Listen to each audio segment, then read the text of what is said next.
चला एक साधा विचार करूया. आपल्या शेतातल्या पिकांना वाढण्यासाठी आपण खायला काय घालतो?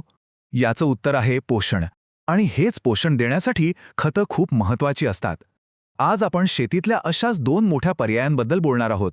एक म्हणजे सेंद्रिय खतं, जी थेट निसर्गातून येतात, आणि दुसरी म्हणजे रासायनिक खतं, जी कारखान्यांमध्ये तयार होतात. पण हा प्रश्न पडतोच की पिकांना त्यांचं अन्न मिळतं तरी कसं? हा प्रश्न दिसायला जरी सोपा असला तरी तो थेट शेतीच्या मुळाशी जातो. आणि गंमत म्हणजे ह्याच प्रश्नाच्या उत्तरात सेंद्रिय आणि रासायनिक खतांची गरज का आहे याची सगळी कहाणी दडलेली आहे. मग चला या दोन वेगवेगळ्या मार्गांवरून एक फेरफटका मारूया. हे मार्ग पिकांना पोषण तर देतात, पण त्यांची पद्धत मात्र वेगळी आहे. एका बाजूला आहे निसर्गाचा हजारो वर्षांचा अनुभव, तर दुसऱ्या बाजूला आहे विज्ञानाचा वेग. बघूया तरी हे दोन मार्ग कुठे आणि कसे वेगळे आहेत. तर आपला पहिला मार्ग आहे सेंद्रिय खतांचा. आता हे म्हणजे काय? एकदम सोपं आहे. आपले शेणखत, कंपोस्ट खत किंवा पालापाचोळा कुजवून जे तयार होतं त्या सगळ्या नैसर्गिक गोष्टींपासून बनलेलं खत म्हणजे सेंद्रिय खत. थोडक्यात निसर्गानेच पिकांसाठी तयार केलेला हा एक पौष्टिक डबा आहे. आणि आता वळूया दुसऱ्या मार्गाकडे, तो आहे रासायनिक खतांचा. ही खतं निसर्गात मिळत नाहीत, तर ती खास वैज्ञानिक प्रक्रिया वापरून कारखान्यांमध्ये बनवली जातात. यांचा उद्देश एकच असतो, पिकांना फटाफट एकदम शक्तिशाली पोषण द्यायचं आणि उत्पादन वाढवायचं. म्हणजे पिकांसाठी जणू काही पॉवर पॅक जेवणच. ओके, तर आता वरवरची ओळख झाली. आता जरा आत डोकावून बघूया. या खतांमध्ये नेमकं असतं तरी काय? आणि यांची ताकद येते तरी कुठून? चला एक एक करून यांचे घटक आणि वैशिष्ट्ये समजून घेऊ. इथे बघा, या तक्त्यात एकाच नजरेत सगळा फरक स्पष्ट होतोय.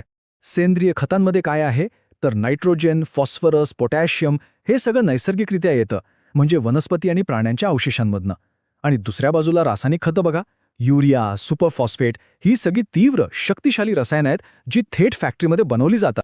सेंद्रिय खतांमधले हे जे NPK आहेत ना, म्हणजे नायट्रोजन, फॉस्फरस आणि पोटॅशियम, हे पिकांच्या वाढीचे 3 मुख्य आधारस्तंभ आहेत असं समजा.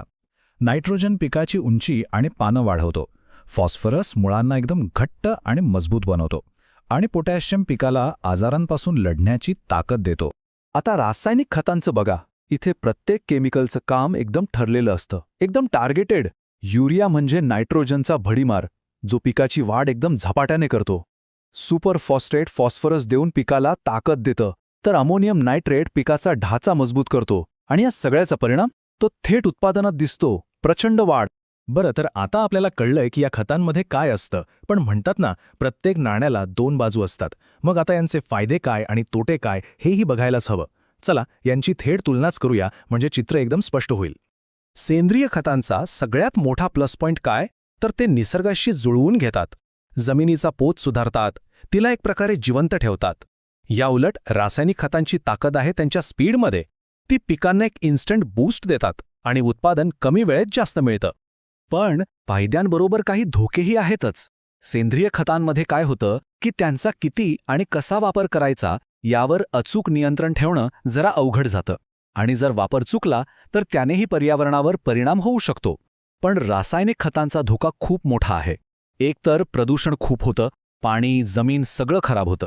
आणि दुसरं म्हणजे ही खतं बनवण्यासाठी नैसर्गिक साधनसंपत्तीचा मोठ्या प्रमाणावर वापर होतो, जो एक मोठा चिंतेचा विषय आहे. मग आता एवढं सगळं ऐकल्यावर डोक्यात प्रश्न येतो की नक्की वापरायचं काय, सेंद्रिय की रासायनिक? चला या प्रश्नाचं उत्तर शोधण्याचा प्रयत्न करूया. योग्य निवड कशी करायची ते पाहूया. आणि याचं उत्तर असं आहे की कोणतंही एक खत सगळ्यात चांगलं असं नाहीये. हेच या सगळ्या चर्चेचं सार आहे. दोन्हींचे आपापले फायदे आहेत आणि तोटेही आहेत. खरी निवड कशावर अवलंबून आहे तर जमिनीची गरज काय आहे, कोणतं पीक घ्यायचं आहे आणि आपलं अंतिम उद्दिष्ट काय आहे यावर. म्हणजे हा एक विचारपूर्वक घेण्याचा निर्णय आहे. त्यामुळे महत्त्वाचा मुद्दा हा नाही की कोणतं खत निवडलं, मुद्दा हा आहे की ते वापरलं कसं जातं. सगळ्यात महत्त्वाचं काय, जबाबदारीने वापर. म्हणजे आधी जमिनीची आणि पिकाची गरज काय आहे ते तपासा. मग जेवढं गरजेचं आहे तेवढंच खत द्या आणि ते नियमितपणे द्या. लक्षात ठेवा, अति तिथे माती. कमी वापरलं तर फायदा नाही आणि जास्त वापरलं तर नुकसानच आहे. म्हणून या सगळ्यातून एकच शब्द लक्षात ठेवायचा असेल तर तो आहे संतुलन. खत सेंद्रिय असो वा रासायनिक फरक पडत नाही. महत्त्वाचं आहे ते त्याचं प्रमाण आणि नियंत्रण. कारण अतिवापर झाला की अमृतसुद्धा विष बनतं. आणि हो, एक गोष्ट विसरून चालणार नाही, जेव्हा आपण पर्यावरणाचा विचार करतो तेव्हा मात्र पारडं थोडं सेंद्रिय खतांच्या बाजूने झुकतं, कारण ती नैसर्गिकरित्या उपलब्ध असतात आणि पर्यावरणाची काळजी घेण्यास मदत करतात. हा एक खूप मोठा विचार करण्यासारखा मुद्दा आहे. तर मग आता हा प्रश्न तुमच्या विचारांसाठी आहे. या सगळ्या माहितीनंतर शेतीसाठी आणि आपल्या सगळ्यांच्या पर्यावरणासाठी सर्वोत्तम पर्याय कोणता असू शकतो यावर नक्की विचार करा, कारण या प्रश्नाच्या उत्तरातच आपल्या सगळ्यांचं भविष्य दडलेलं आहे.